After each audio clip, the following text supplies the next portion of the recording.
Hey gang, it's that time of day. It's time to get fit. It is time to have lots of fun. I'm Missy Kane. So glad you're tuning in. And today we're going to do some things that everyone needs. Work on a little core strength, flexibility, range of motion, and that's good for all ages. And I have a younger person here that likes to do a little Pilates and all that. Roxy Marmaduke, thanks for being on the show. Thank you. Am I saying yes, it right? yeah, that is correct.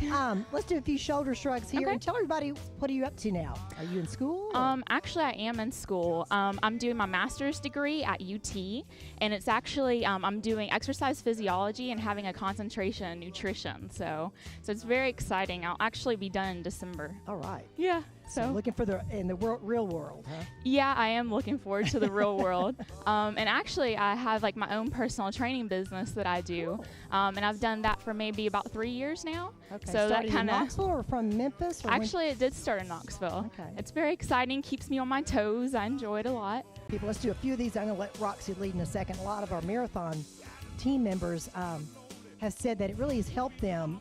We had a nutritionist come talk to us, Caleb Matrunick, and talked about eating a couple hours before a long effort, really how it can give you so much more energy. It really does.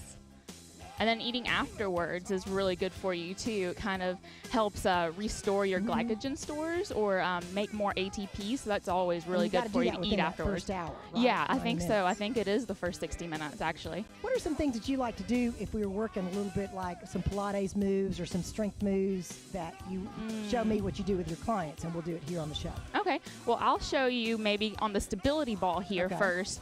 One thing that I really like doing is for your low back, and you can kind of do the same thing on either the stepper or the chair. Yeah. I'll use this, and I'll see what you're doing, and I'll try to mimic what you're doing. And basically, first off, I'll give you a side view here. First off, you just kind of lay on your belly, kind of the lower part of the abs. You can put your hands behind your head or even across your chest if you feel worried that you're going to fall forward. And then you just take it down and back up, and it's great for that low back. Now, you may see that your feet keep like slipping and sliding, so you may want to get against a wall or something for that. Luckily, this has some... Yeah, kind of keeps you from slipping and sliding a little bit. So this is great to really strengthen that low back, because there are so many people that have just a lot of back trouble, you know? A couple of my friends recently have talked about, all of a sudden they're back. One's a young person in their 30s. Yeah. Another one is in their 50s, and some people can be active and all of a sudden play a round of golf and their back is killing them. Oh, I know it. Now I'm going to add on a move here, and you can either stay like this or you can make it a little bit harder. And let's say my hands are behind my head. It's called a back extension with a look over the shoulder. Alrighty. And basically you just take it up and you kind of twist just a little bit. You look over the shoulder. And you can leave your hands either way. Do what? Either way. way. Yeah, you can have your hands behind your back. You can have it across your chest and still make that same motion. So you just take it down, you take it up, and you twist. So that's really getting one side of the back a lot more than the other, but we're keeping it even because we're doing both. So we're alternating. Whew. Oh, yeah, I can feel that. It's definitely a tough one. It's really a little movement. It really is. It's just about adding in those little movements that really help. But if this is too much, you can always keep it just at that regular back extension. And I'm doing it a little bit easier, I think, than Roxy, a little easier Whew. for him. Yeah, the stability ball definitely makes it hard. You got to kind of balance. Good job. Let's do just a few more on each side. Yeah. Now I've got some really good hip exercises too that I want to show you. Okay. It's called the three-way froggy, and I do this with a lot of my clients. They really enjoy this because anything to work those glute muscles back here. So basically what you do is you can do the same thing on the stepper too. Let me scoot back here and make sure I got enough room to roll it out. So I'm going to roll it out here. First off, I'm going to start with my feet together, knees apart. Yeah. And then you just kind of take the knees up and take it back down. Knees up and back down. Now remember to keep breathing, because it's just really important to continuously breathe. You don't want to pass out. So this is just really great for those hips. That's a new one, Roxy. I like to find new exercises. I love this one. I do this one personally, like for myself and for my clients. When if you don't have strong glutes and side too, you're going to have tighter hamstrings. I feel like your hamstrings are working too much. Oh, definitely, definitely. And there's so many people out there who do have tight hips, or they just don't have really any strength in their muscle at all. Two more, gang. Y'all can hang in there with us. There's actually 2 more versions if you want me to show you. Alrighty. Okay, the next one, you put your legs together, feet together, legs straight, and you take it up and down. Okay. Whew. So I can go like this, do a little bit of perfect. Perfect. If I could make it harder, I could even lift You up. could, yeah. And just keep breathing. Definitely makes it really hard. I can feel my face turning a little red. And that ball, I mean, you're having to work a little bit harder just to keep your balance on that ball. Oh, yeah, definitely so. And you want to make sure if you're on the stability ball to really keep those arms straight, because once you start bending the arms, then you really aren't working that low back as much. So one more version here I want to show you is feet apart, legs straight. So same concept, but the feet are apart, and you just take it up and you take it down. Perfect. Feeling this in your low back? Yeah. Here, sacrum area. Yes, and the hips. Woo! Anything to work those hips. I love it.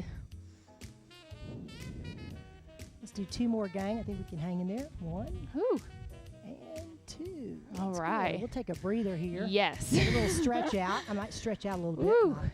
Low back. And where do you want to go? There's our website, covenanthealth.com. There's a Fit and Fun page. If you scroll down on the covenanthealth.com's page, and you can find more about who's going to be on the show, a little bit about fitness, hiking, all the sorts of stuff. Let's get a water break here. All right, that sounds good to me. Where do you want to stay in the East Tennessee area, or what are your goals? I actually do. I really do want to stay in East Tennessee, and I want to continue doing my personal training business. I think even after I graduate, I really enjoy doing that.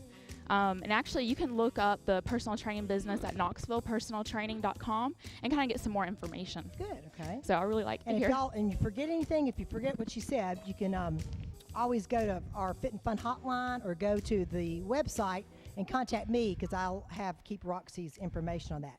And there's our Fit and Fun hotline, 541-4500. Let's do a couple of these just kind of in between. Whew. And we're working on that low back, hip area. And then I'll let Roxy maybe do some core, maybe ab, I think you said you like to work on. Yes, too? definitely so. A few more of these. Okay, and Roxy, what would you do for your abs? What are some things that you do with your clients or classes for abs? Well, one thing that is just absolutely my favorite thing to do is in my Pilates class. I'm actually going to use a stepper for it. Okay. It's called the cannonball, and I'm going to pull it right out here. And it is really great. And I can show you a couple modifications for it too if you need to. So basically you just lay down here, and you can do it in your bed too if you need just some more elevation there. You're just going to take the knees to the chest, and then you're going to take the legs out, arms overhead. Okay. Just like that. Now if this starts to bother your low back, you can always take the legs up just a little bit higher, and you don't have to straighten the legs all the way. And I'm doing a modified one too. I'm not using my arms all the way out at first if they can't do that. Perfect. Another thing too, if this starts to bother your neck just way too much, you can also put your head back down on the mat and still make the same motion. Oh, this is good, yeah. Let's do about 5 more out there, gang. Okay. You can do it. I know my Pilates class just really loves this. You want more? Yeah, they moan and groan every time I say cannonball. I think we got about 4 more. Good job, everybody. Again, like Roxy said, you could do this in the bed in the morning. Oh, yeah, definitely. Bringing those knees in, Roxy, that's even a really good range of motion for the low back. 2 more. And last one. Ooh, that was a good one. Good. We'll rock up here to see what Roxy has in store next. Okay, we're So actually that was going good for all in this area. Oh,